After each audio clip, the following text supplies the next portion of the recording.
Hey friends, tonight we begin with a group history often forgets. Ordinary Roman citizens. Not emperors. Not generals. Just the people who kept the empire running while everyone else took the credit.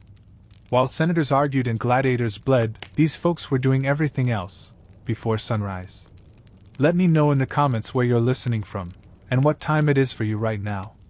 I love seeing where this little sleep history community is tuning in from. Now dim the lights. Maybe turn on a fan. And settle in. You're not rich. You're not powerful. You're a Roman citizen, and it's almost dawn. No clock. No privacy. Just a stiff back, a leaking ceiling, and the smell of fish from the alley below. Someone's goat is already crying. Someone's baby too. Your neighbor is pretending to read poetry on the balcony. And you? You're not just awake. You're already late. Let's begin. Before the sun crests the rim of the hills, before even the chickens begin to stir in their roosts, the boy is already awake. His name is Elric. 17 summers old, though he does not count years the way nobles do. For him, time is counted in buckets and blisters and seasons of mud.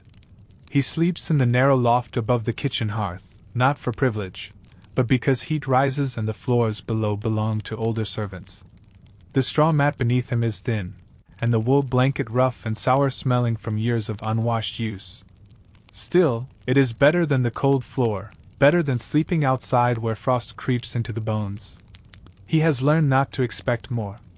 There is no bell to wake him, no master's call, only the hush of early stillness, the faint groan of old beans shifting in the dark. Elric rises because his body knows the rhythm. It knows that if the kitchen fire is not lit before the others arrive, he will be shouted at. If the ash is not cleared, the cook will throw her ladle again. So he moves. Quietly. Carefully. Every step practiced. Every breath measured. He does not light a candle. That would be wasteful. Instead, he feels with his fingers along the ladder rungs, down toward the kitchen where last night's embers might still be hiding. The stone flags of the kitchen floor are cold enough to sting bare feet. The hearth is dead but for a thin whisper of warmth deep in the coals. He kneels without complaint, placing his fingers close enough to burn if he lingers.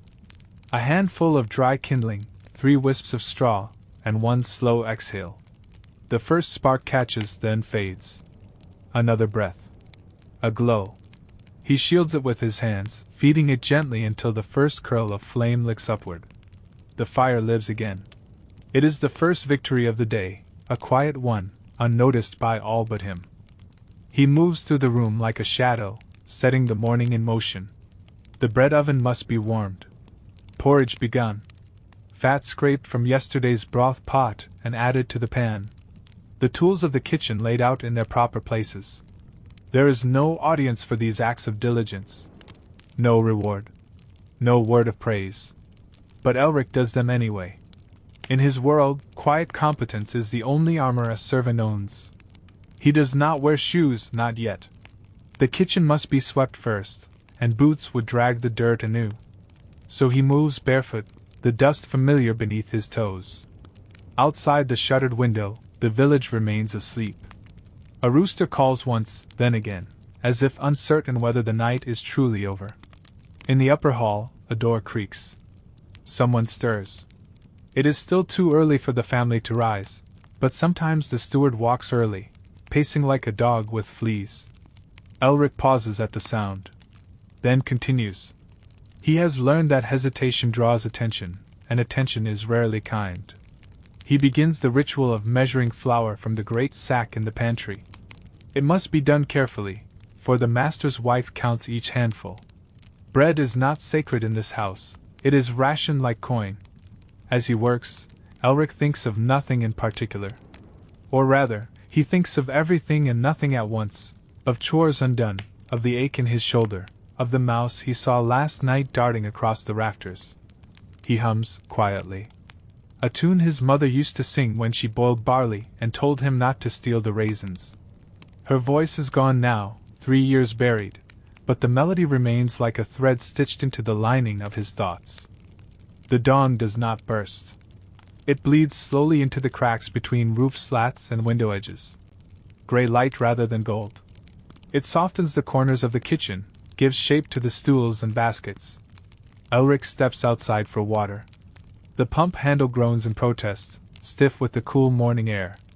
He fills the bucket, careful not to spill a drop, and hurries back before his bare feet grow numb. Inside, the cook has arrived. Her name is Maud, and she does not smile often. She glances at the fire, at the porridge, at the table laid for preparation. Then she grunts. Approval, perhaps. Or just wind. Elric says nothing. He does not need to. In this house, words are currency. Best to spend them rarely. He fetches her apron from its peg, places it where she likes it, not folded, not hanging, but draped over the bench near the window. She does not thank him. She never has. He does not expect it. Some things are done not for reward, but because they must be done. Like breathing. Or bowing when the steward passes. Or whispering a prayer when the chicken dies poorly and its feathers stick to your hands. Maud begins chopping onions. Elric returns to the pantry for salt and barley. As he scoops from the clay jar, he hears laughter from upstairs, a girl's voice, high and careless. One of the master's daughters, perhaps. He does not know their names. Servants are not supposed to. They are meant to lower their eyes and nod. To be invisible, even when their hands dress hair and buckle shoes. Elric sometimes wonders what it would be like to be seen, not as a tool or obstacle, but as someone with a face worth remembering. The other servants arrive in slow procession. Old Tobe, who tends the stables, wheezes with every step. Greta, the laundry maid, already red-fingered and wet. Will, the steward's nephew, full of idle chatter and opinions he has not earned. They nod at Elric barely. He nods back. That is enough. This is a world of small gestures, of tasks understood without instruction. The day has begun. There is no ceremony. No signal. Only the weight of expectation settling across their backs like wet cloth. As the hall above stirs to life, Elric carries a basket of bread to the antechamber. He moves quietly, always quietly. The floor creaks in two places, he knows where. He steps around them. The walls here are hung with faded tapestries, battles and saints and lions with flat eyes. He does not look at them long. Once, he lingered to admire the stitching and the steward cuffed his ear, said staring was for those with nothing better to do. So now he does not stare. He delivers, bows, retreats. Back in the kitchen, the fire crackles stronger. The cook barks orders. Elric obeys. Chop, fetch, scrub, stir.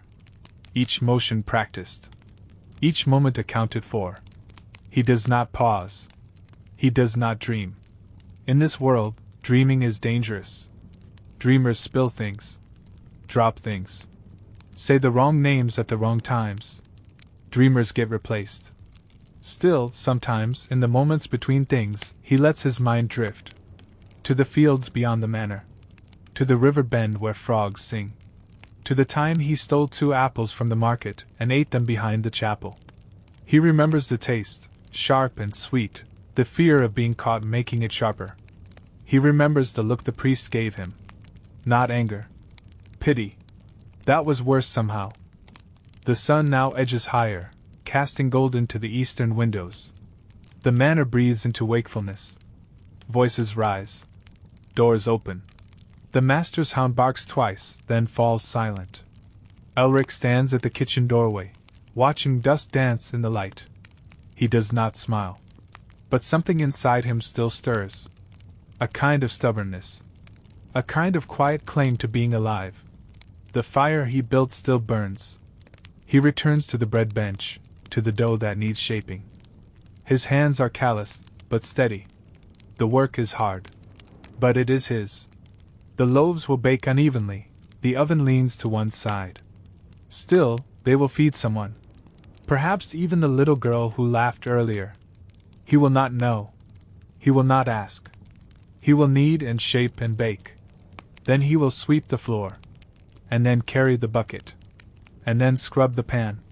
And then, when the sun finally begins to fall, begin again. No one will mark the beginning of his day. No bell rang for him. No robe was laid out. No servant called his name in gentle tones. And yet it began. In silence. In shadows. In the cold before the sun. It began because he rose. Because he moved. Because he lit the fire. And in that flame, however small, his world turned. The heat from the oven had faded, leaving behind only the smell of warm crust and faint ash. The loaves sat cooling on the rack, cracked open at the top like rough smiles, steam curling into the kitchen air. Elric watched them from the corner of his eye as he scraped the wooden counter clean, careful not to leave flour in the corners. The cook did not like flour in the corners. She never said so plainly, but once, months ago, she found a streak of white beneath the rolling board and struck his hand with the flat of her ladle. The mark had lasted 2 days. He had not made that mistake again. The morning still hung low, not yet noon. In a manner like this, time was measured not by bells or clocks but by tasks completed, orders shouted, and bread rising or falling. And today, the bread had risen well. Elric took quiet satisfaction in that. It meant no shouting. No flung spoons. No spoiled dough discarded in the trough. For a servant, a good loaf was not just food, it was safety. Maud moved around him like a storm cloud, heavy and purposeful. Her eyes scanned everything. She wielded her knife like a sword, chopping onions as though they had offended her. She did not trust Elric with cutting yet, not because she thought he would fail, but because knives were sharp, and she had no time for accidents. Still, when she reached for the salt bowl and found it filled, already prepared by Elric, she paused. Not a word.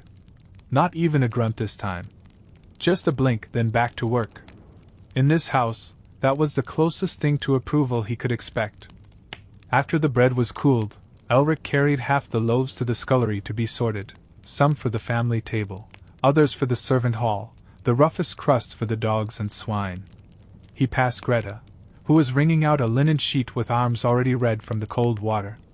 Her eyes were tired, her fingers cracked and pale. She did not speak, but she nodded at him, a little. That was something. Among servants, there were no grand friendships, no embraces or shared tears, just nods, glances, a lifted eyebrow at the right moment.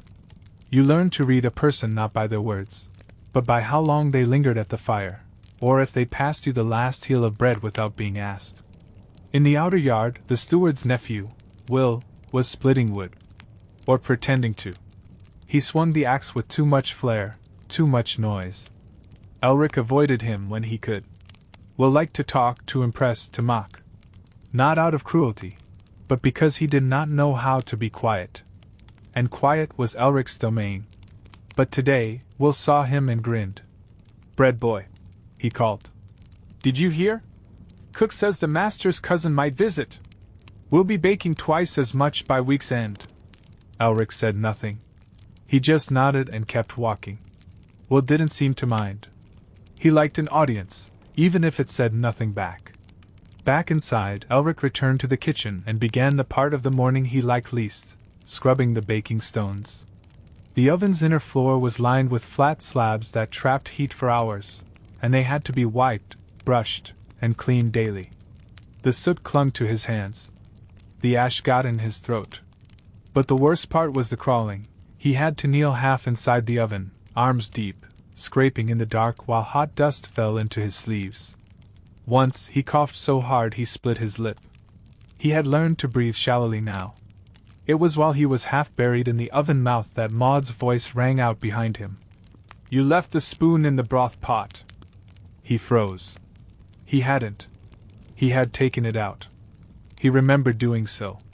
But saying that would only make it worse. He pulled himself out slowly, brushing soot from his arms. "I thought I had." "You thought wrong." The ladle came before he could move, a quick swat to the shoulder. Not hard enough to bruise, but sharp. Sharp enough to sting. He didn't flinch. Flinching invited more. He simply bowed his head and murmured, I'll mind it." She said nothing further, only turned back to her boiling pot. He returned to his cleaning, face burning, not from pain, but from the dull ache of shame. He hated when he was wrong, and worse when he wasn't, but had to pretend he was. After that, the morning dragged. The cook grew louder, more anxious. Something was missing, a jar of pickled onions that had been misplaced. Elric helped her search, crawling behind shelves and lifting baskets, though he knew it wouldn't help. Once she was in a temper, there was no undoing it. And indeed, when she found the jar, right where it belonged, she slammed it on the table and snapped. "Next time, keep your eyes open." He bit his tongue. Tasted blood. Nodded. Sometimes he imagined talking back. Just once. Not shouting, just saying plainly, "You're wrong." He imagined her face. The silence that would follow. The gasp from Greta or Will. The steward's approach. And then, the punishment. Not just scolding, but the kind of punishment servants whispered about. Sent out into the yard for a whipping. Dismissal without reference. No one in the village would hire you after that. Better to say nothing. Better to kneel, to bow, to absorb. He took the slab of bread and cheese she offered around midday, and ate it sitting on a low stool near the fireplace. The hearth's heat was welcome, even if the bench was hard. He chewed slowly, trying not to taste the soot on his fingers. Will came by, sat beside him, and chattered about the cousin's possible arrival again. Elric nodded in the right places. He wasn't listening. He was thinking about the bread. Not the bread he made, the other bread. The kind he once tasted at Michaelmas, when the village lord had given every child a slice. Thick, soft, brushed with honey. He'd been 9. His mother had let him take the first bite, even though she'd been hungrier. He remembered her smile more than the taste. After eating, Elric returned to his duties. The afternoon meant preparing for supper, more vegetables to chop, poultry to clean, the table to wipe and set for the family. Maud seemed calmer now, but she still barked her instructions sharply. He kept his head down. Did what he was told. But every so often, he caught her watching him from the corner of her eye. Measuring. Assessing. She did not apologize, not ever, but something in her tone softened, just a hair. It was her way of acknowledging him. As the sun began to lower behind the trees, the kitchen changed. Its chaos quieted. The smells of roasting meat filled the air. Elric felt tired down to his bones. But it was the kind of tired he understood, not despair, just the weight of living. He moved more slowly now, but still steady. The beating, the scolding, they were just part of the rhythm. Like the fire. Like the bread. Like him.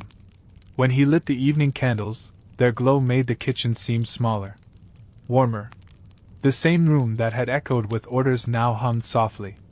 Maud sat on her stool, stirring the pot without speaking. Elric stood nearby, hands folded. Not in fear. Not in readiness. Just there. Present. "Loaves turned out well," she said finally. He looked up.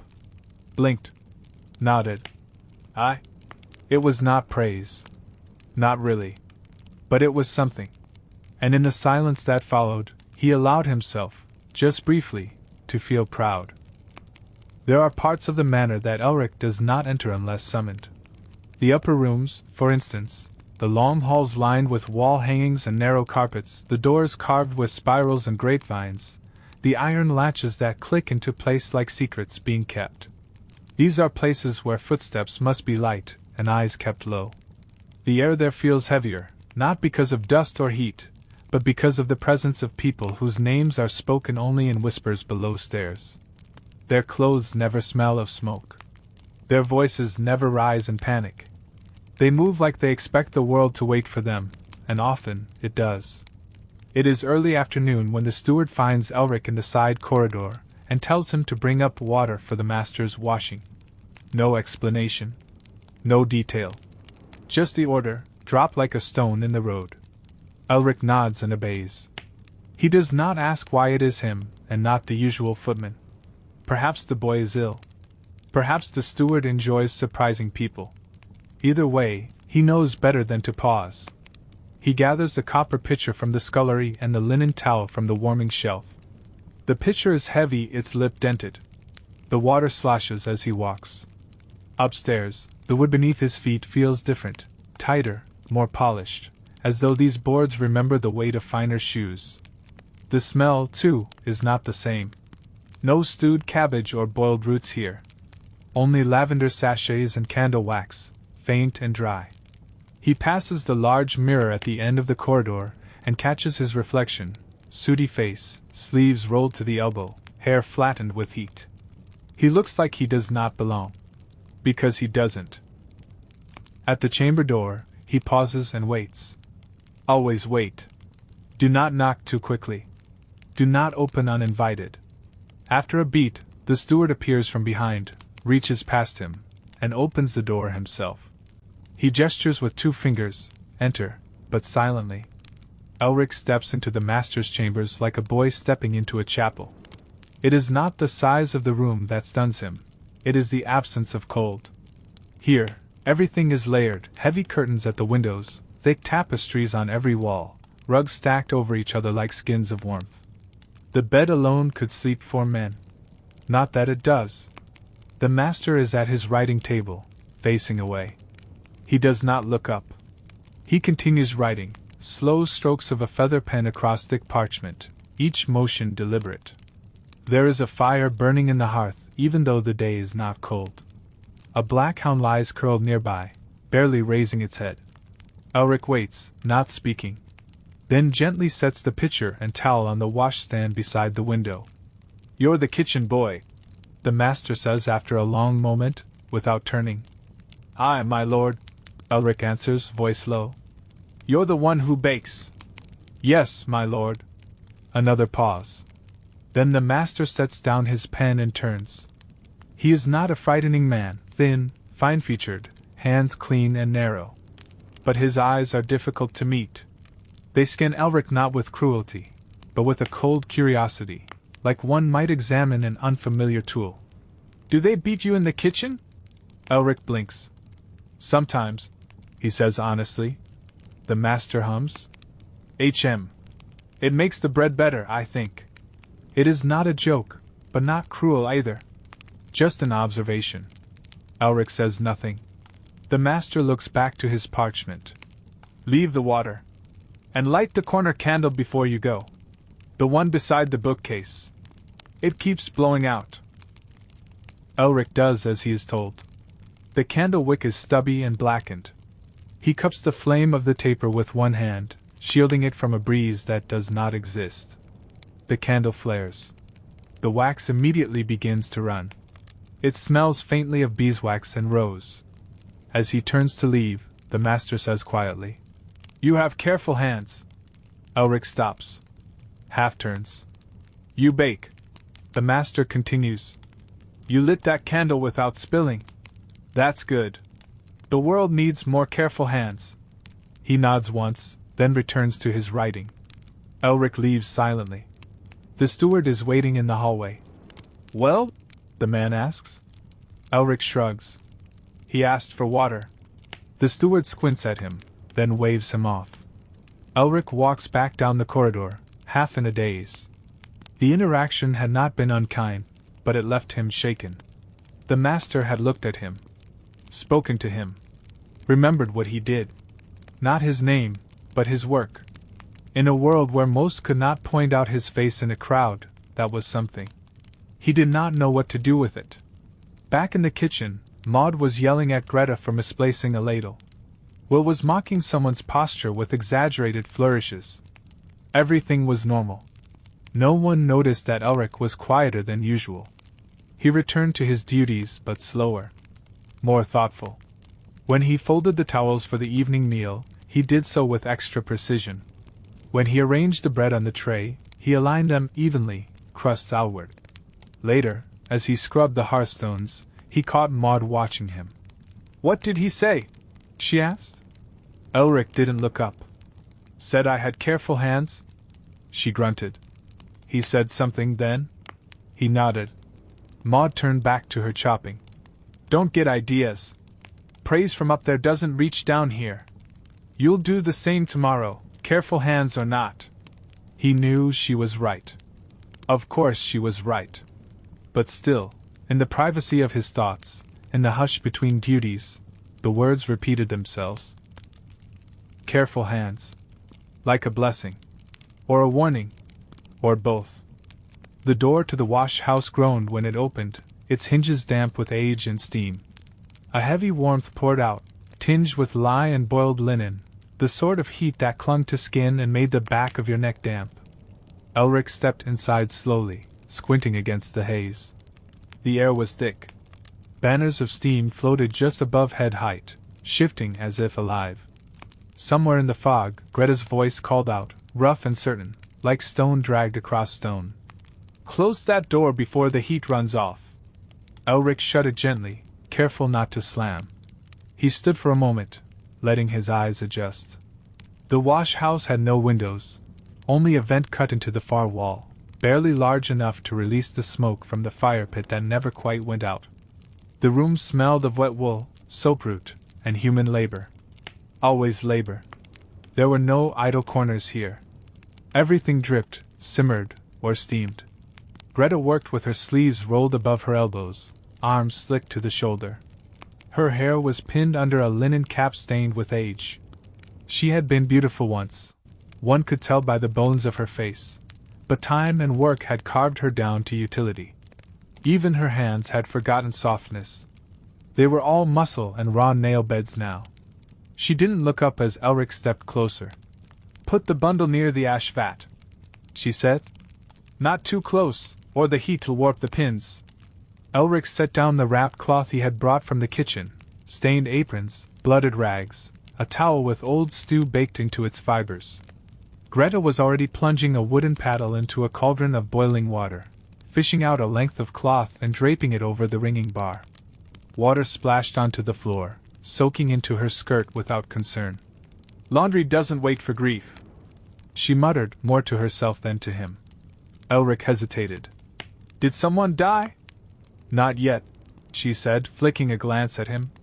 But old Milla's boy's got the fever. You know the one. Starts in the belly, ends in the lungs. Fast. He nodded quietly. Everyone knew it. It had taken 2 stable boys last winter. Greta returned to her work with a new rhythm, more force in each twist of the ringing stick. Elric watched for a moment, then stepped forward. Need help? She paused. The paddle hovered in midair. You ever wring a steam cloth? No. Good, she said. Then you'll listen. She handed him a smaller linen roll. Hold it like this, tight, twist it forward. Don't let go. And don't whimper if you scald your fingers. He obeyed, gripping the wet cloth with both hands, twisting slowly, watching the water fall like soup back into the trough. It burned. Not the fire burn of a coal, but the slow, biting sting of steam pressing into joints. He didn't cry out. Greta watched him sidelong. You've got hands like a mouse, she muttered. Small bones. Good for detail. Not for this. He said nothing.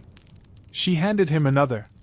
They worked in near silence for several minutes, save for the slosh of water and the creak of the wringer pole. Eventually, Greta spoke again, but softer now, like someone remembering something old. This is the quiet room, she said. That's what I call it. Not 'cause it's silent, but 'cause no one important ever comes here. No masters. No daughters. Just the wet and the heat and us. And for a few hours, we don't exist to them. That's the gift. Elric nodded slowly. It's loud in the kitchen. It's loud in the whole damn manor. Voices, eyes, rules. Out here, it's just the work. It's honest. Cloth doesn't lie to you. It doesn't talk back. You treat it right, it comes clean. That's more than you can say for people. A small smile curled at the edge of her mouth, and then disappeared. She handed him another cloth. He twisted. The pain was becoming a rhythm, a drumbeat beneath his skin. Not pleasant, but endurable. I started here when I was 12, Greta said after a while. Back when Mistress Elin was still alive. She used to send lace from her wedding dresses in here, insisted they be cleaned with goat milk and lemon rind, nothing else. If they came back gray, she'd scream. Threw a brush at me once. Cut my cheek. Still have the scar. She didn't point to it, but Elric knew she had one. Everyone did. Not always visible, but always there. You ever want to leave? He asked, almost whispering. Greta paused. Stirred the vat. Every day. She picked up a wrung cloth and draped it on the drying line. But wanting and doing ain't cousins. You want to leave, you need coin. Or a man to take you. Or a talent rare enough to get you noticed. Me? I got rags, a bad back, and 2 sisters with mouths to feed. So no. I don't leave. I outlive. Elric said nothing. Just kept ringing. The cloth turned slowly beneath his hands. Water poured.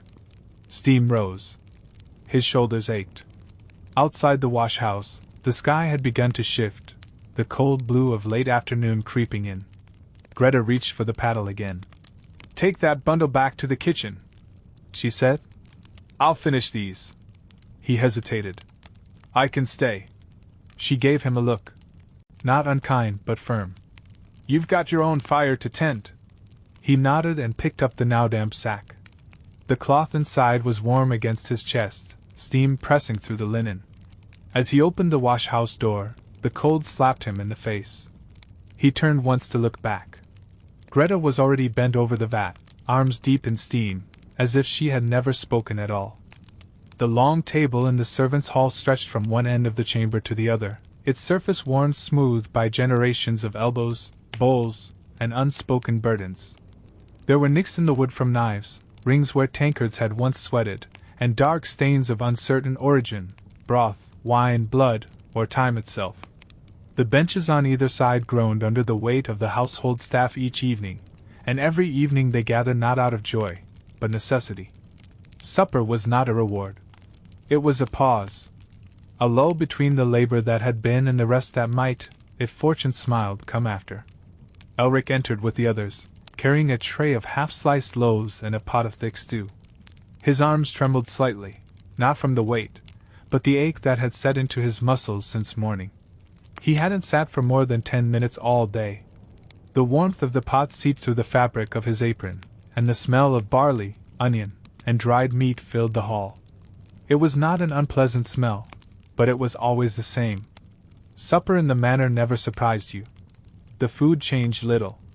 What changed was the silence. Tonight, the hall was quieter than usual. Not hushed, exactly. The scrape of bowls, the thump of bread, the odd cough or mutter still filled the air. But the laughter was absent. The chuckles that sometimes rose from the foot of the table, where the stable hands sat, had not come tonight. Word had spread, Milla's boy was fading. Fever. A wasting one. Even those who didn't know him directly had the taste of mourning on their tongues. Death, when it came to a servant's family, came like frost. Quiet, creeping, expected, and still cold to the touch. Elric took his usual place near the far end, close to the kitchen door. It was where the younger servants sat, those without rank, without years behind them. To his left, Greta settled onto the bench with a grunt, wringing out her sleeves. Her arms were still red from the wash-house. She gave Elric a small nod of acknowledgement, but said nothing. Words felt heavy tonight. The food was served without ceremony. Ladle into bowl. Bread torn by hand. There were no courses, no silver cutlery, no servants waiting on servants. This was the one part of the day when the hierarchy softened slightly. Not vanished, but bent. Even Maud sat among them now, chewing noisily, sweat still clinging to her brow. Will, the steward's nephew, told a weak joke about onions, and someone forced a chuckle, but it died quickly. Elric dipped his bread into the stew, tore off a piece with his teeth. The broth was salty, but filling. He didn't speak. He rarely did during supper. It was the only time of day where no one expected him to listen, to nod, to move. Here, you could stare at your bowl and let your thoughts drift, if you had the energy left to think at all. Across the table, a girl named Elswith shifted slightly. She was barely older than Elric, with a pale scar beneath her right eye and hands that never seemed still. She caught his gaze, just for a second, then looked down. They had exchanged no more than 10 words in the months he'd worked here. Still, in that glance, there was recognition. She, too, was tired. She, too, knew how long the days could stretch when you had no choice in them. The steward entered halfway through the meal. Conversation stopped instantly. Even the sound of chewing seemed to hesitate.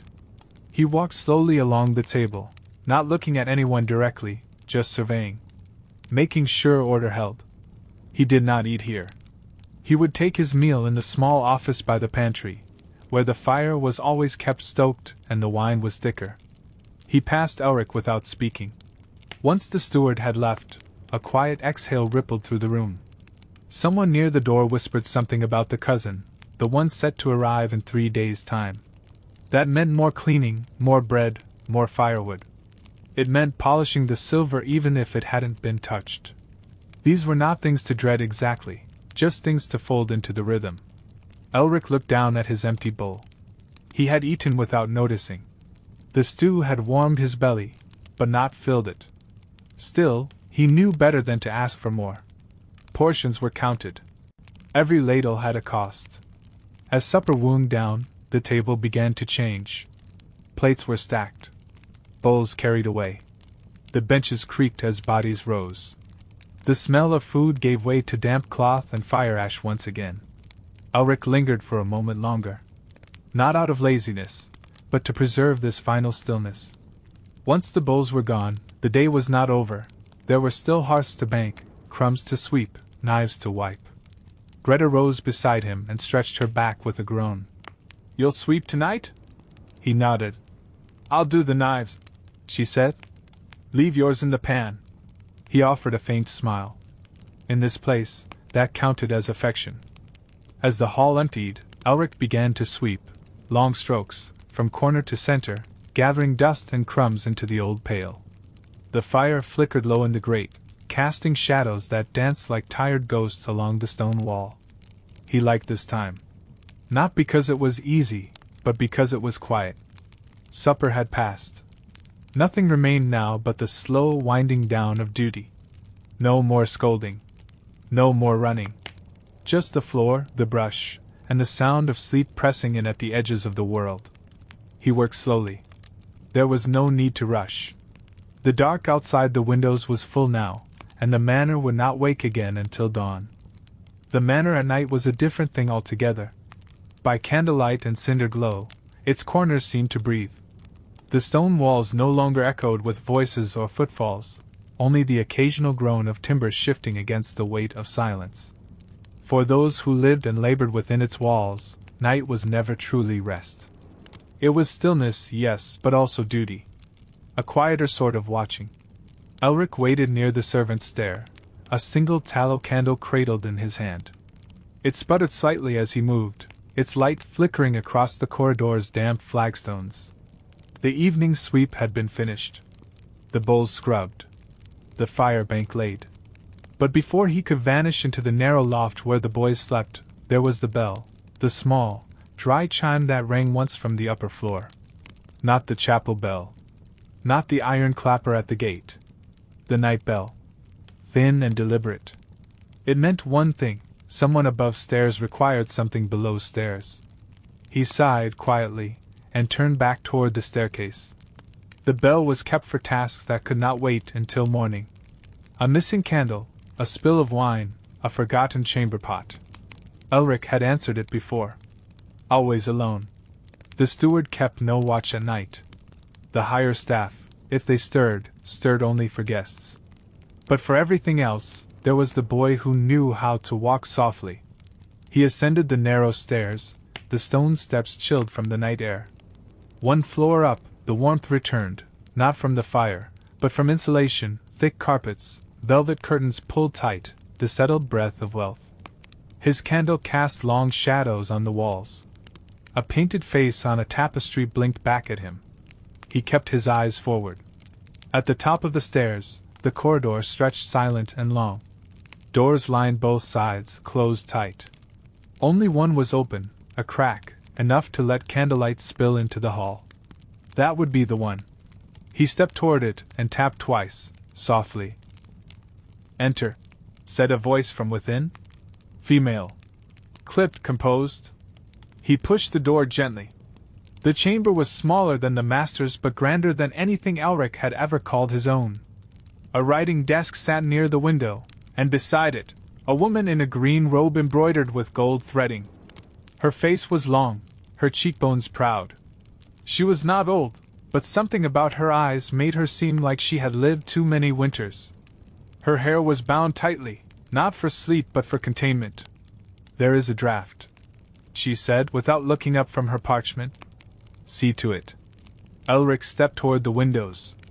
One shutter had come loose, not broken, just unlatched.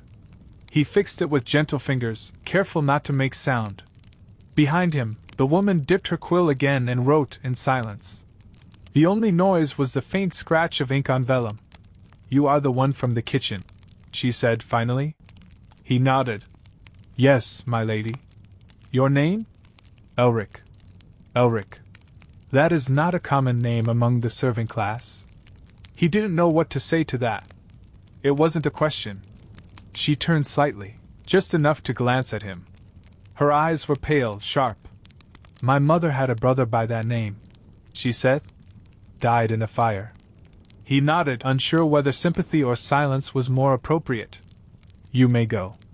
He turned to leave, but she added, "Leave the candle on the sill. The one there has nearly burned out." He set it down gently, bowed without thinking, and left. In the hallway once more, the chill had crept back into his sleeves. The candle he carried was gone now, and the shadows seemed to thicken in response. He made his way back to the stairs by memory alone, one hand trailing the wall. Somewhere above, a beam groaned under the shifting weight of the roof. The manor was settling in for sleep. At the bottom of the stair, he passed the chapel alcove. The small one built for the staff. Its door was open. A single candle still burned near the altar. Sometimes, when the steward felt merciful, they were allowed to pray there alone after hours. No hymns. Just quiet. Elric paused. The candle's glow drew him in. He stepped inside, just for a moment, and sat at the rear bench. The wood was cold but smooth. Before him, the altar held nothing but a plain wooden cross and a small brass bowl. No incense. No relics. Just simplicity. He did not know how to pray properly, not in Latin, at least. But he had heard enough to form his own kind of words. Not spoken. Not even whispered. Just thoughts stacked like stones inside his chest. Let tomorrow come. Let the bread rise. Let no one shout. Let the fire hold.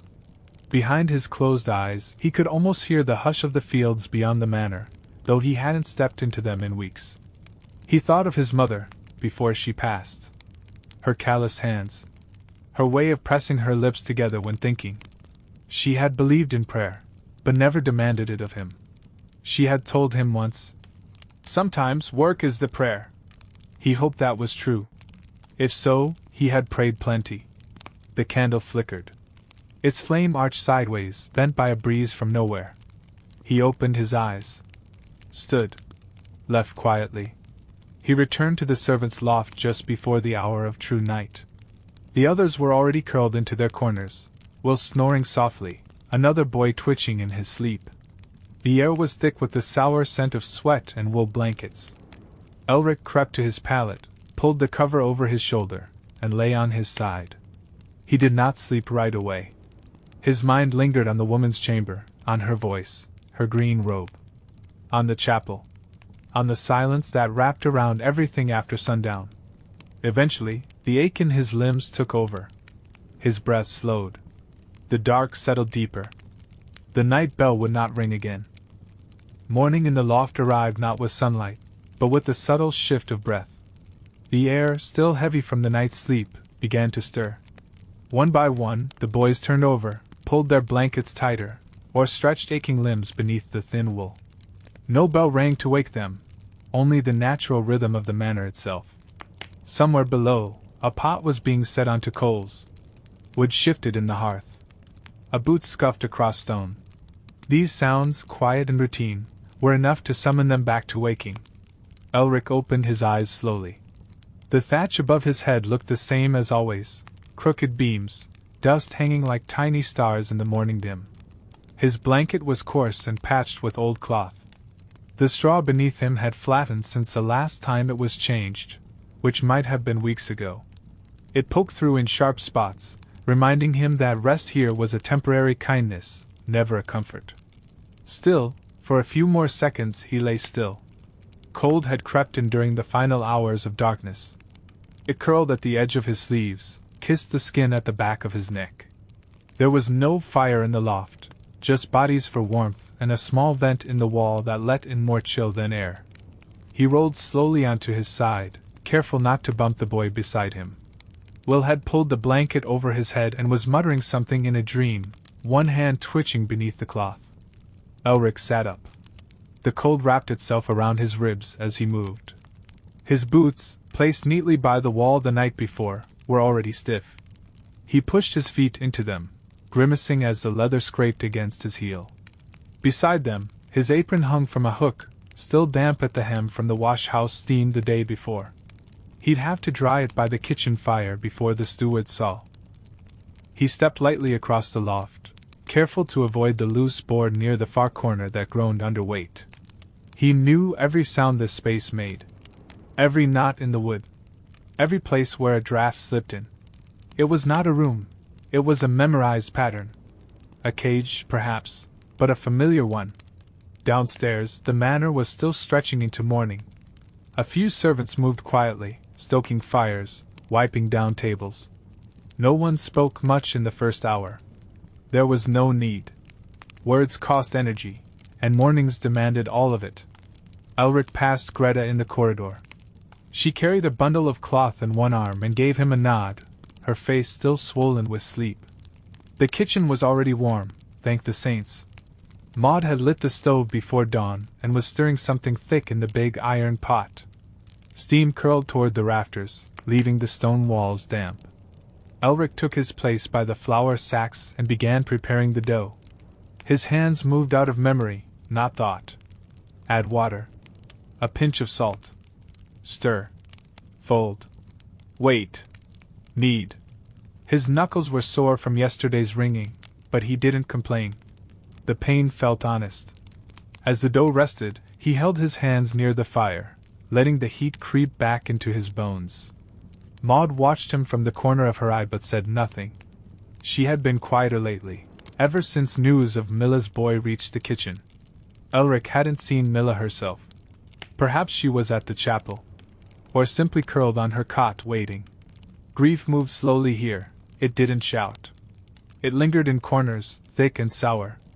The other kitchen boys trickled in one by one. The youngest, Bram, arrived last, his hair a nest of straw, his eyes puffy. He apologized under his breath for the delay, but no one scolded him. Not today. Elric handed him a bit of bread crust and motioned toward the basin.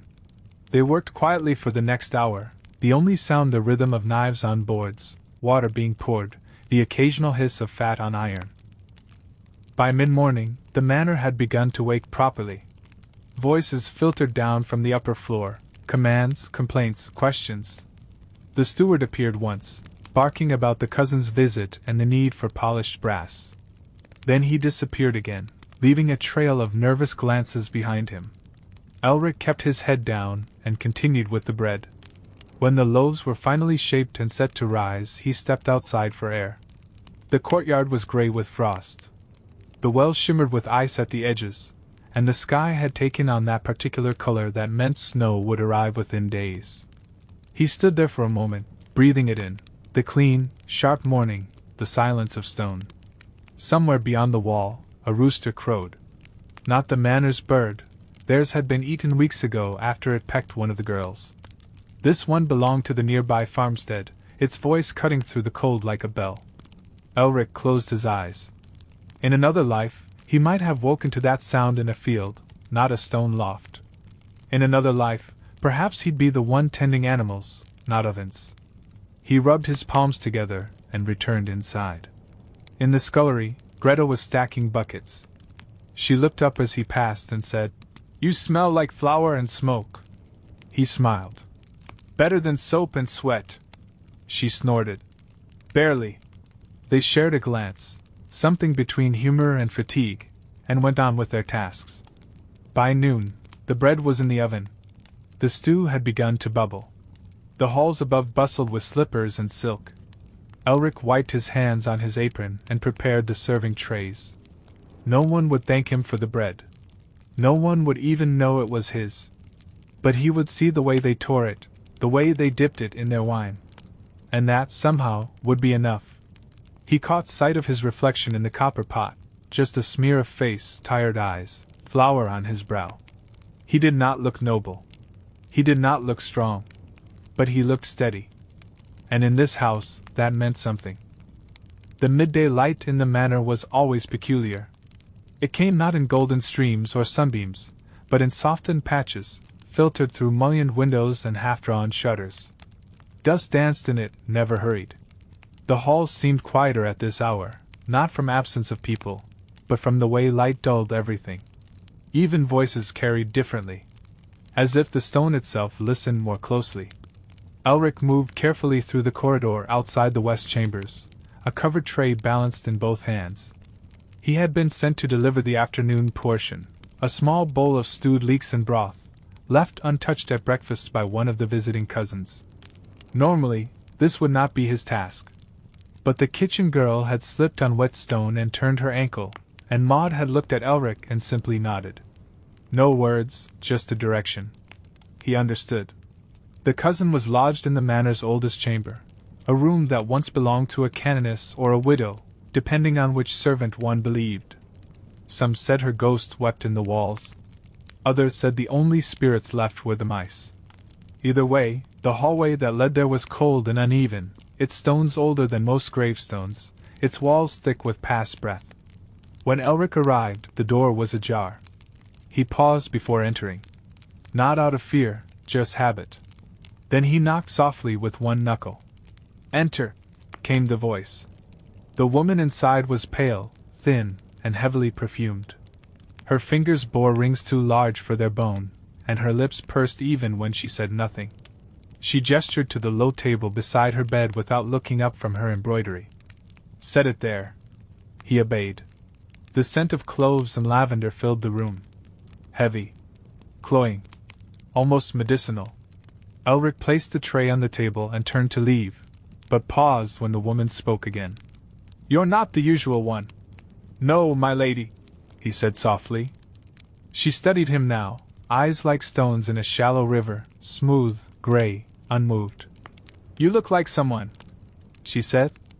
"I can't place who." He didn't answer. She waved a limp hand. "Go, then. This stew will be cold by the time I bother with it." He bowed slightly and left, the tray now empty but his mind not. As he returned down the passage, the smell of her perfume still clung to his sleeves. It reminded him of his mother's room, not the scents, but the way a space could be filled by someone's presence so completely. His mother had owned nothing fragrant. Only the smell of boiled grain and warmed milk, of hair damp with rainwater. Still, the comparison came uninvited. He passed the side chapel on his return and paused. Not to enter this time, but to look. A single candle still burned on the far end, left, perhaps, by Milla. The boy, they said, had passed just before dawn. He stood there longer than he meant to, thinking not of the boy, whom he'd never known, but of all the names never said aloud in this house. Of how many people had come and gone within these walls, swept the floors, salted the meat, buried their grief in routine. It made him feel both very small and very held. By the time he returned to the kitchen, Greta was stoking the coals beneath the ash oven. She glanced up and said nothing, but handed him a basin without question. They moved together now with the rhythm of those who had worked long alongside one another. No need for instruction. Just motion. As they worked, Elric found himself thinking of his mother again. Not her death. That was long behind him. But of her hands. How they'd known so many things. How they'd pressed dough and knit wool and mended every hole in his tunic without complaint. He remembered her voice, low and firm, humming old songs without words. You ever feel like you've lived before? He asked Greta suddenly. She stopped stirring. Looked at him. No, she said. But sometimes I feel like I'm living the same life over again. He nodded. Like your bones remember something even if your mind doesn't. Greta gave a dry chuckle. My bones remember pain, mostly. Later that afternoon, a casket was carried quietly through the rear courtyard. No ceremony. No bell. Just 2 servants and a cloth covering the small form. Elric watched from the scullery doorway as the gate closed behind them. Milla didn't walk with them. She was already gone, taken to her sisters in the village, they said. No one asked when she'd return. He stood there until the clatter of a dropped ladle pulled him back inside. That evening, as the firelight dimmed and the evening meal was served, Elric sat longer than usual. The stew was the same, the bread a bit harder than he liked, but he found himself chewing slowly, as though trying to stretch each moment into something larger. Across from him, Elswith was mending a tear in her apron with careful stitches, her lips moving silently as she counted the thread. He wanted to speak to her, to say something of marrow and memory and small lives made sacred through repetition. But no words came. Only the warmth of the hearth and the hush of a shared, invisible weight. When the fire burned down to embers and the bowls were stacked, he walked once more to the side chapel and lit a single candle. Not for anyone. Not for any reason. Just because. And in that flickering light, the stone walls seemed, for the briefest second, to soften. The bread ovens glowed faintly in the pre-dawn stillness. Their mouths, wide and blackened, breathed out soft waves of warmth into the stone-walled kitchen. There was no daylight yet, only the pale smear of frost on the window panes and the smell of heat rising through ash. Elric moved between the loaves like a shadow, his hands dusted with flour, his sleeves rolled high. He could feel the grain of the boards beneath his feet. The world was silent except for the crackle of coals and the occasional creak of the roof beams overhead. Today's dough had risen well. It held its shape when he lifted it, soft and elastic, eager for fire. He placed each ball carefully on the long wooden peel and slid them into the oven, one by one, with slow precision. There was a kind of reverence in it, the small bow of his head, the hush of his movements. Bread was not just food here. It was the glue between hours. The thing that fed the manor, the staff, the guests, the stable hands. And in some strange way, it fed the rhythm of the building itself. Greta entered with her shawl clutched tight around her shoulders. She said nothing at first, just came to the hearth and sat on the low stool near the peel. Her boots steamed faintly from the damp yard. The lines around her eyes seemed deeper today. Elric looked over his shoulder. "You're early." She gave a grunt. "Couldn't sleep. The loft's like a crypt when it's cold." He nodded. "It's warmer near the ovens." She rubbed her hands together, then reached down to flick a crumb from the hem of her skirt. "They say the cousin leaves tomorrow. With half the silver and none of the sense she came with." Elric chuckled softly. "I heard the steward shouting last night," Greta added. "Something about the wine. Or the linens. He never shouts when it matters, just when it's convenient." She didn't wait for a reply. They sat in the warm silence for a while. Outside, the yard was still shrouded in gray. Somewhere beyond the walls, the first birds were stirring in the hedgerows, though their songs hadn't yet reached the courtyard. Elric turned the loaves. Their crust had begun to brown, splitting slightly at the top, a sign they would be good today. Not too dense. He slid the peel beneath one and lifted it gently. "You ever think about running?" he asked, after a time. Greta raised an eyebrow. "From the manor?" He nodded. She stared at the oven fire. "I thought about it once. When I was 17. Packed a sack, tied my hair, stole 2 apples from the pantry and walked all the way to the river road." He looked at her, surprised. "I made it as far as the bridge," she said, "before I realized I didn't know where the road went." There was no bitterness in her voice, only memory. "So I came back. Told the steward I'd gone looking for a lost goat. He didn't believe me. Took half my pay for the month. But he didn't ask questions after that." Elric didn't know what to say, so he said nothing. He pulled the first loaf from the oven and set it on the board to cool. Steam curled from the crack in the crust. "That's the thing about bread," Greta said quietly. "It never lies to you. You put in what you have. You shape it with your hands. And it tells you every time, if you did it right." She reached out, ran a fingertip over the still warm crust. "When my mother died," she added, "I made bread the next morning. Kneaded it with my bare fists until I couldn't feel my wrists. Burned the first batch. Got the second one right. And when it came out golden, I cried like a child. Not because I was proud, but because it meant I was still alive." Elric swallowed hard. The kitchen suddenly felt smaller, more sacred. A few more loaves came out in silence. The boards filled with crusty, golden bread, their scent rising in thick, warm ribbons. Elric dusted each with flour and laid a cloth over them to rest. The other boys would be down soon to slice and carry them to the great hall. But for now, the kitchen was just theirs. Greta stood slowly. "Best bread of the week," she said with a soft nod. He smiled. As she left, her hand brushed his shoulder, the briefest touch, but it held more weight than any word. Later that morning, the bread was served without mention. The cousins and clerks tore into it with idle hands, dipping it into honeyed porridge or scraping butter across the crust. No one praised it. No one asked who baked it. But Elric saw the way their mouths slowed when they chewed. How the crust crunched softly. How their eyes relaxed, if only for a moment.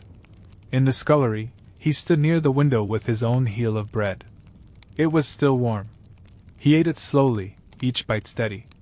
The ash ovens glowed faintly behind him. The scent of scorched grain and heat hung in the air like prayer. Somewhere in the walls, the manor breathed, and for once, it breathed in peace. The afternoon in the manor passed as quietly as breath. No feasts were planned. No guests were arriving. The cousins who had stirred the halls all week had departed just after dawn, their wagons creaking away down the frost-rutted road. And with them went the sharp instructions, the spilled wine, the rearranged chairs, the extra linens. What remained was the hush that followed interruption, not peace, exactly, but the heavy stillness that comes when the world decides to exhale. Elric stood in the main corridor outside the pantry, his cloth-wrapped hands polishing the wooden panels one by one. It was not necessary work. No one would notice whether the grain was bright or dull, whether the corners gleamed. But the steward had issued the order that morning, to restore all surfaces to their former luster, now that the distraction of visitors had passed. And so Elric moved from panel to panel, dipping the cloth in warm beeswax, pressing gently, rubbing in slow circles. There was something calming in the repetition. The heat of the wax warmed his palms. The scent of it, rich and earthy, reminded him faintly of his old home, of candles lit in the corners at dusk, of his mother's voice humming while she kneaded dough. He let his mind wander as he worked. There were no conversations to follow. No laughter. Just the creak of the wood beneath his cloth and the low ticking of time. Further down the hall, Greta worked her way across the window frames. She held a tin of white powder, chalk mixed with lye, and a soft brush. Her strokes were rhythmic, her movements methodical. They did not speak. There was no need. The kind of companionship born of endless labor didn't rely on words. It relied on motion, on sharing the same silence, the same aches, the same clockless hours. When Elric reached the archway near the chapel door, he paused. The light through the window there was warm, diffused, tinged with the gold of late afternoon. Dust swam lazily in the beam. The polish caught it, held it, then let it drift. He stood there longer than he should have, cloth in hand, the scent of wax rising around him. A strange feeling pressed against his ribs. Not sadness. Not tiredness. Something quieter, a kind of remembrance he couldn't name. In the chapel itself, a lone candle had been lit. Not by Elric. Perhaps by the housemaid with the limp, or by the cook, whose brother had died in spring. Perhaps by no one at all. Perhaps it had simply needed to be lit. He moved on. Later, he was sent to the cellar. The steward had made a list, Oil jugs to be counted, salt sacks to be rotated, bottles of mead to be inspected for mold. Elric descended the narrow steps into the earth with a small lantern and a wax tablet to mark the tallies. The air grew cooler as he walked, the damp of the soil rising into his sleeves. The cellar had no sound but its own breath. Wooden beams lined the ceiling like low-hanging ribs. Shelves of cheese and casks lined the walls. Some of the jugs had been here since before Elric arrived. One or two likely longer than he'd been alive. He walked the rows slowly, placing a chalk mark on each counted object. His fingers ran across worn wood, cracked stone, damp rope. In places, the wall wept faintly, tiny beads of moisture that clung like memory. At the far end of the cellar was a narrow alcove, once sealed with a gate that now lay rusted against the wall. Behind it, nothing but crates of dried herbs and bundles of yellowed cloth. And yet he paused there too. Something about forgotten spaces always held his attention, as though the room itself remembered more than it should. He ran his hand along the stone, tracing the cool ridges.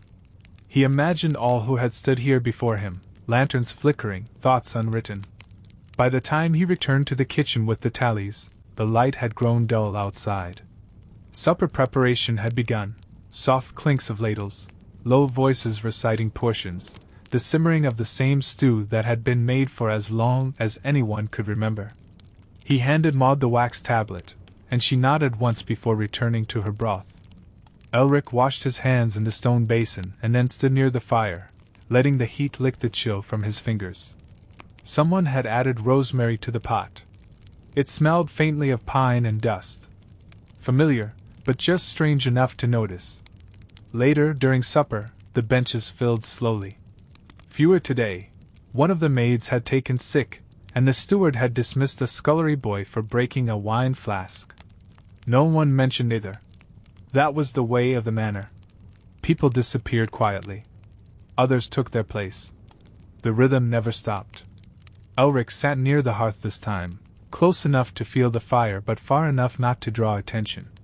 He chewed his bread slowly, dipped it in stew, swallowed without thinking. His body worked on habit. But his mind lingered in the cellar, in the beam of light at the archway, in the soft creak of the wood beneath his polishing cloth. As the meal ended and the bowls were gathered, he stayed a moment longer, letting the quiet fold around him like linen. That night, as he climbed to the loft and curled into his straw mattress, he felt the echo of the day still in his muscles. Not fatigue. Not pride. Just the soft imprint of labor well spent. He closed his eyes. And the manor, all around him, dreamed its stone-breathing dream. The manor had always stood. That was something Elric understood now, in the quiet hours between tasks, in the sound of boots on stone, in the worn hollows along the corridor, in the curve of the banister rail that bent gently beneath his palm. It was not simply a house of walls and windows. It was a thing that had known time, that had absorbed it. A creature of memory as much as structure. He'd begun to see it more plainly since the cousin's departure.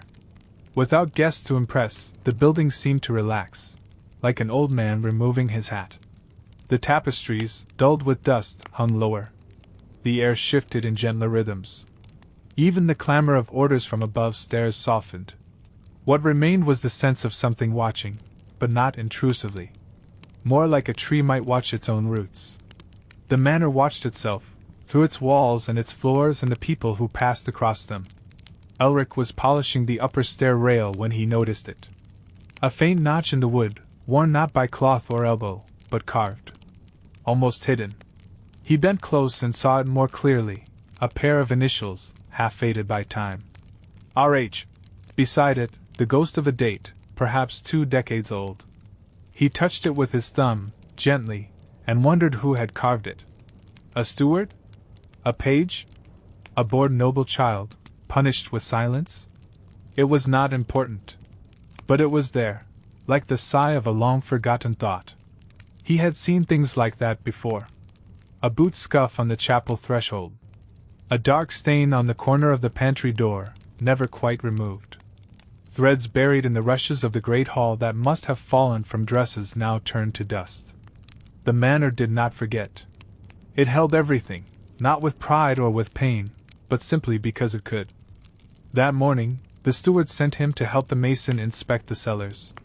A leak had been reported after the last rain, and though no one expected the boy to fix it, they wanted him there to carry tools and hold the lantern. Elric obeyed, grateful for the change in routine. The mason was old and walked with a lurch, his shoulder permanently bent from decades of stonework. He didn't speak much, except to mutter to the walls themselves. She's shifting again," he said, tapping a beam with his knuckles. "Hear that? That's groaning, not cracking." They worked slowly along the eastern wall of the cellar, where the seep had formed. Elric held the lantern high while the mason tapped, scraped, squinted. Bits of stone flaked away under his chisel. Somewhere above, a beam creaked as the weight of the house shifted slightly, just as he'd said. "You can't fight it," the mason muttered. "Stone's like memory. Try to block it up, it finds another way out.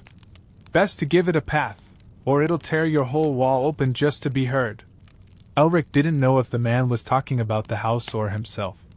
They found the source of the leak, a small fracture near the join between two older stones, not structural but persistent. "Been dripping like that since before the war," the mason said. "Old master had it patched twice. Still weeps. Can't say I blame it." That night, Elric lay awake in the loft long after the others had curled into sleep. The sound of Will's snoring was soft and rhythmic. The air was cold but not cruel.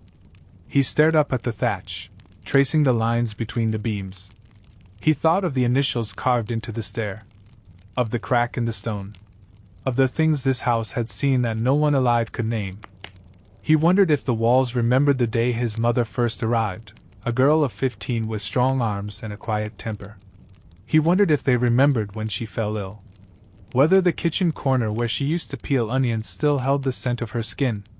Whether the beam above her bed creaked differently after she died.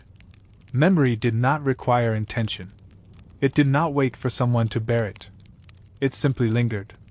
The next morning, as he passed the old storeroom near the servants' hall, he caught a glimpse of the smallest chamber in the manor, barely large enough for a cot and a stool. Once, he'd seen an old man live there. He'd been blind and mostly silent, his face sunken, his fingers bent like curled leaves. Elric hadn't thought of him in years. But the sight of the room, bare now, empty save for a folded scrap of cloth in the corner, brought his image back like a pressed flower. He stepped inside, just for a moment. The air was still. The plaster walls were cracked but clean. The cot frame had been removed, but the floor bore its outline. He knelt beside the cloth and saw that it was part of a torn apron, faded, but carefully folded. Someone had remembered him. Or perhaps the room had done it instead. He stood, adjusted his sleeves, and left. Some things needed no telling. They were written in the wood. That afternoon, the steward called him into the great hall, not for discipline, but to instruct him on arranging the benches for the weekly inspection.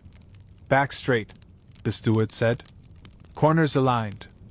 Not like last time." Elric nodded. As he knelt to adjust the bench legs, he felt the stone floor beneath him, cool, solid, worn smooth by thousands of steps.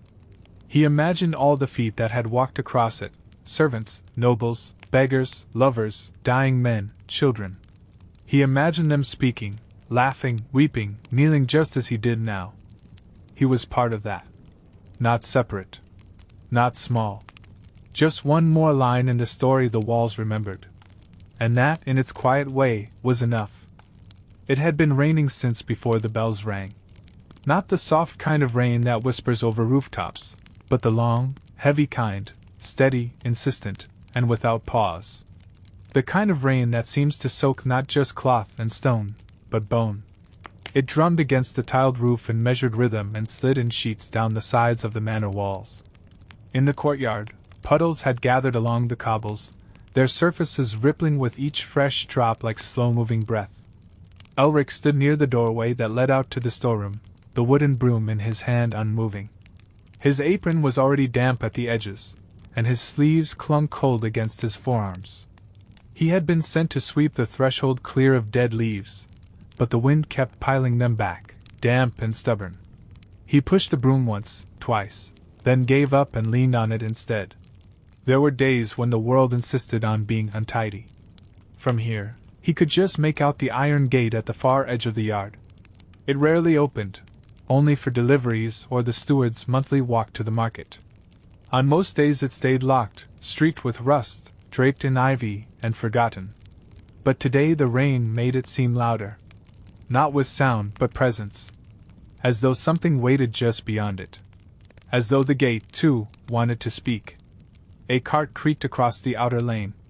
Hooves splashed through mud, and somewhere nearby, a dog barked once and then fell silent. The world was hushed, but not empty. Even the silence had weight.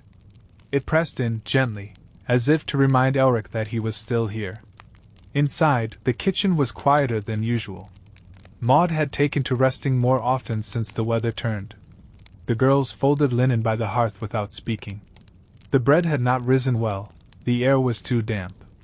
Elric had tried a second batch but could already see the dense slouch of the dough before it even entered the oven. No one would complain, but the bread would tell the truth.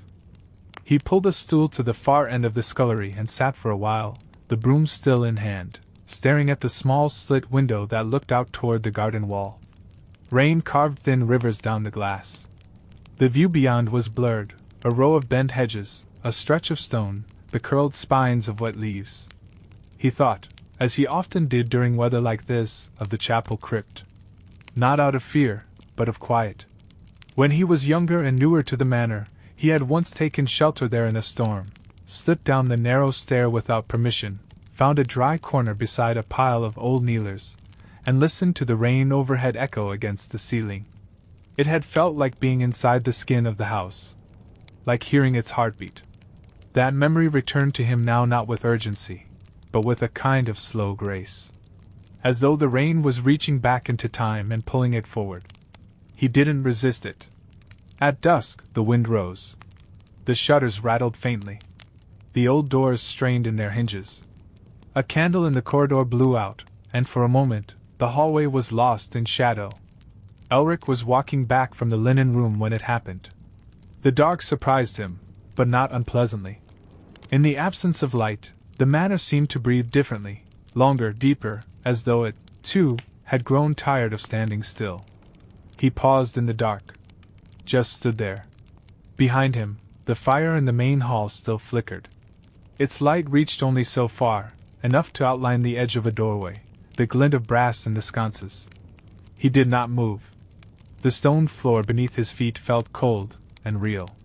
The silence was complete, except for the tap of rain on the high windows above. There was something about standing in a place that old, in the dark, in the rain, alone. It made him feel both tiny and rooted. Like a tree grown inside a cave, unseen but certain. Eventually he moved again, lit a candle from the kitchen flame and returned to his corridor with the flame cupped in both hands.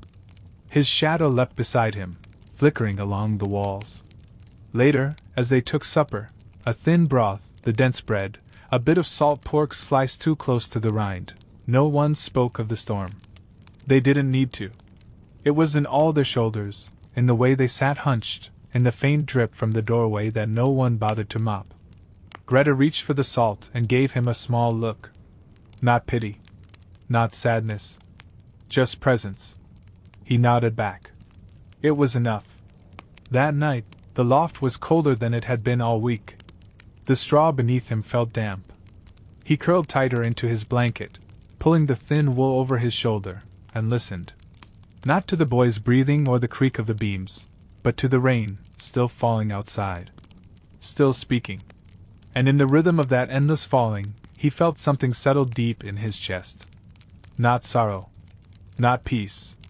Just the understanding that he was part of something older than himself.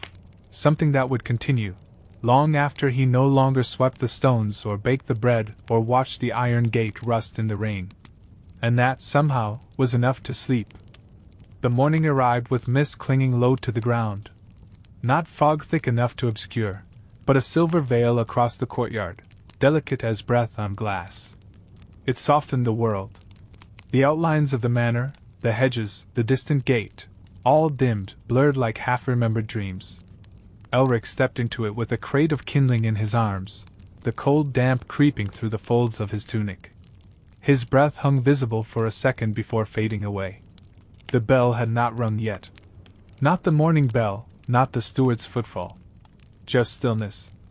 The kitchen had begun to stir, faintly, but no tasks had yet been called aloud. There was a short window of quiet in every day, those minutes after first light, before the machinery of the house resumed its clatter. Elric treasured that window. It was when he felt most invisible, and therefore most free. He stacked the kindling beside the hearth, the logs already hissing from dampness. A small flame caught near the bottom, licking at the splinters. It smelled of wet moss and smoke. Maud entered just as he finished, her face lined deeper than usual, her eyes hollow with poor sleep.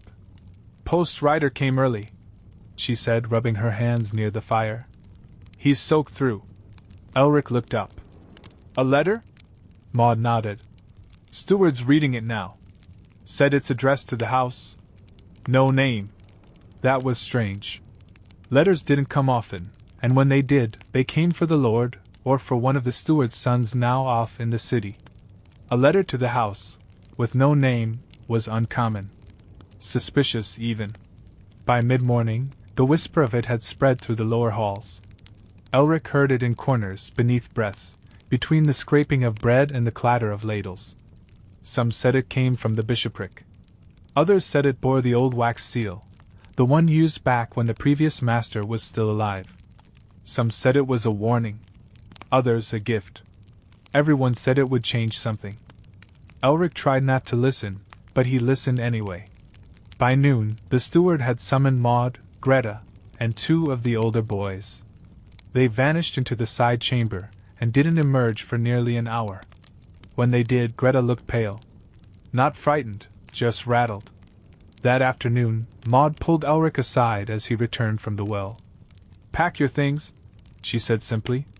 He froze. "Not all of them," she added. "Just what you need. You're being sent to the West Manor." He blinked. "Why?" She looked at him carefully, her voice lower now. "Because someone has to go. And the letter asked for help." "I've never been there," he said. She nodded. "No one has in years. But the steward says you're steady. And you don't complain." There was no anger in her tone. No pity either. Just fact. That night, Elric sat on the edge of his cot and folded what little he had, a second tunic, a wrapped heel of bread, a small piece of soap, the carved button his mother had once sewn into his coat. He placed them into a cloth satchel and tied the strap twice. The boys in the loft said nothing. A few glanced over. One muttered something that might have been, "Good luck." But the mood remained low, watchful. The manor didn't like change. It made the stones uneasy. Outside, the rain had stopped, but the air was still heavy with its echo.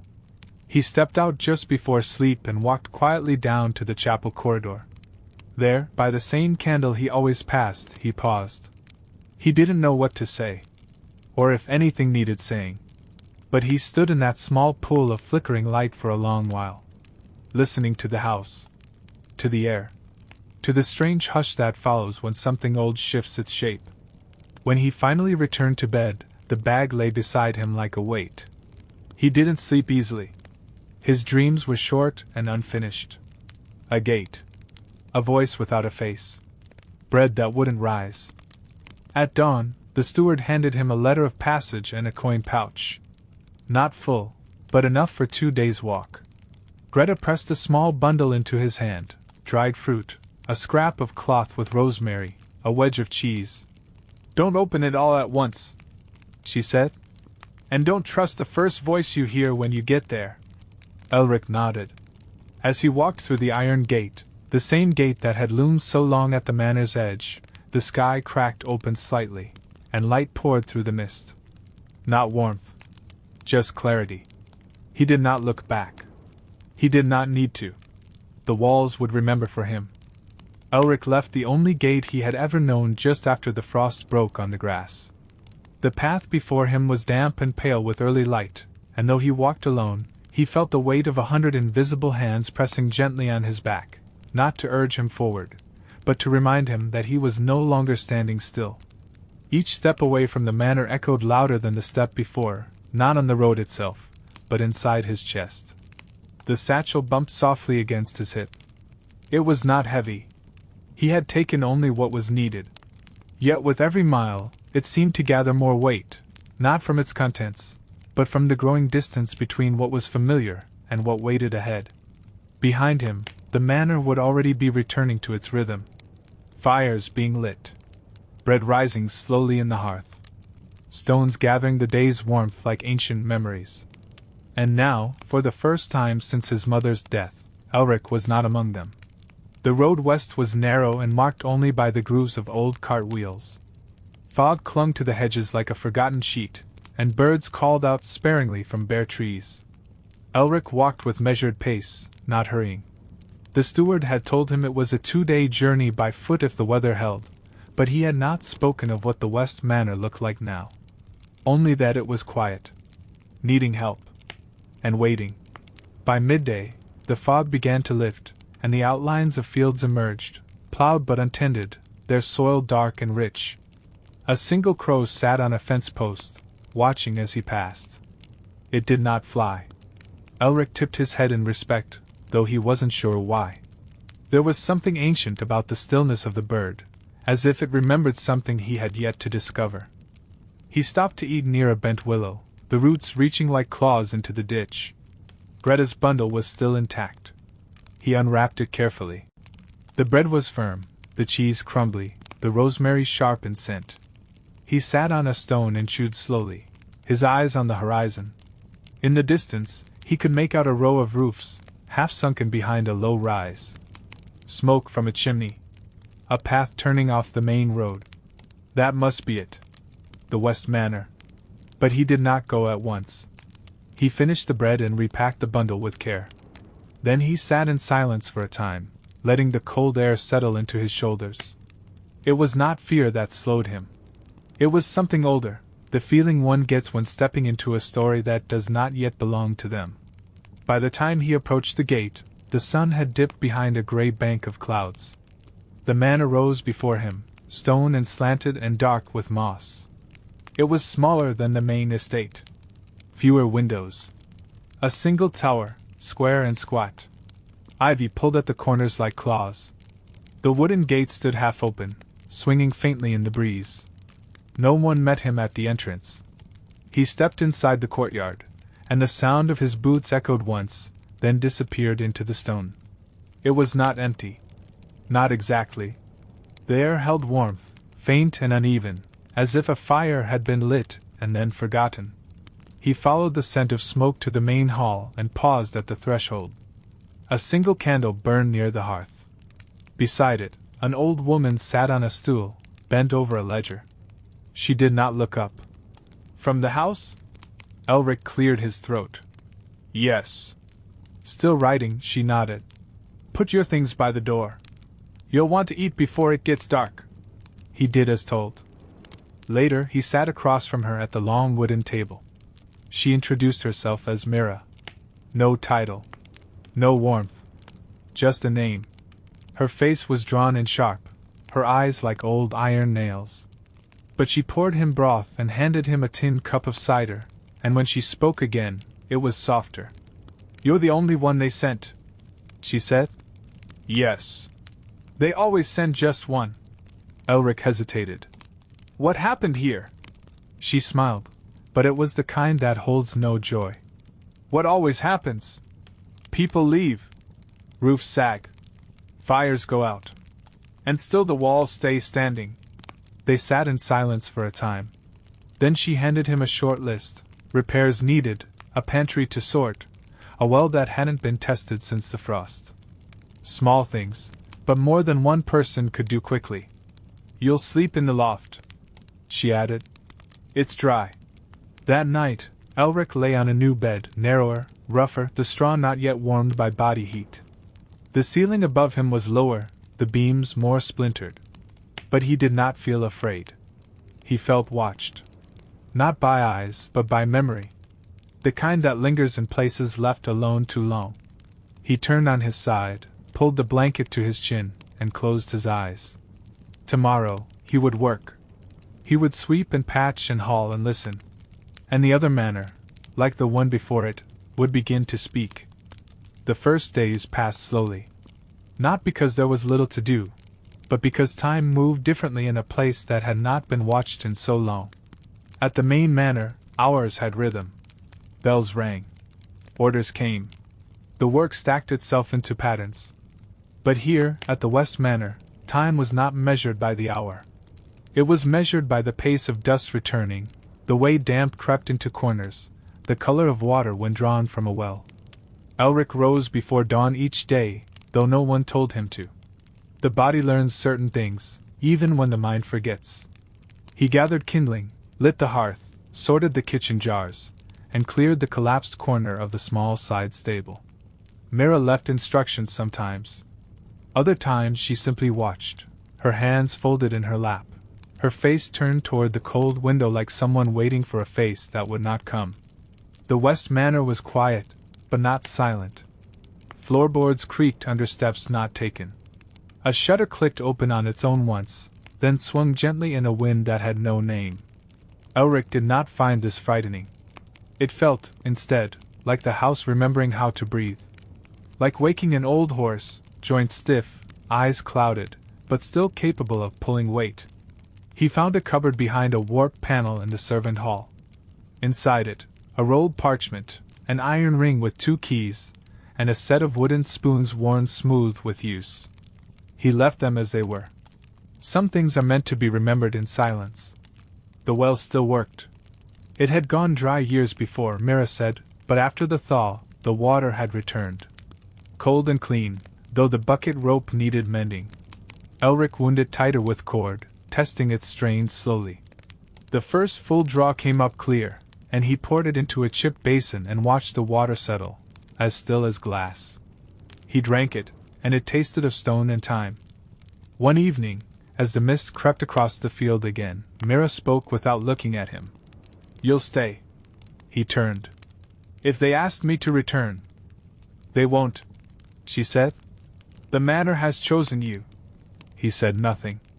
But he knew what she meant. Some places do call. Not loudly. Not with voice. But with need. And with a kind of loyalty that only the forgotten ever offer. By the 3rd week, Elric knew the sounds of the house as he once knew the back of his hand. The groan of the back stair. The hollow echo in the pantry corner. The sharp snap of the door latch near the garden wall. These were the sounds of its breathing. And in time, his own breath began to match them. He found a set of drawings once, tucked beneath the floorcloth in the east chamber. Childlike but careful. A man, a tree, a long-limbed dog. All rendered in faded ink with a broken nib. He left them there, pressed flat again by the weight of the room. The longer he stayed, the less he thought about the other manor. Not because he didn't miss it, but because this place held him differently. It did not require him to be fast, or clever, or invisible. It asked only that he remain, that he keep the hearth lit, that he remember how to listen. The days folded into each other, smooth and unhurried. He washed linens and hung them in the open air. He mended the loose stones along the path. He swept the chapel floor, though no one had stepped inside it in a year. And all the while, the house softened. One morning, a child's toy was found in the hedgerow, a small carved horse, weathered nearly to a stump. Mira turned it in her fingers for a long while, then set it on the mantel beside the fire. "Someone loved it," she said. They didn't speak of it again. Winter returned slowly. The frost crept into the edges of the windows, forming delicate crowns. The kitchen fire burned longer. Elric took to chopping more wood than needed. Not from fear, but from habit. From the instinct to prepare, to provide. He did not know how long he would stay. But he had stopped asking.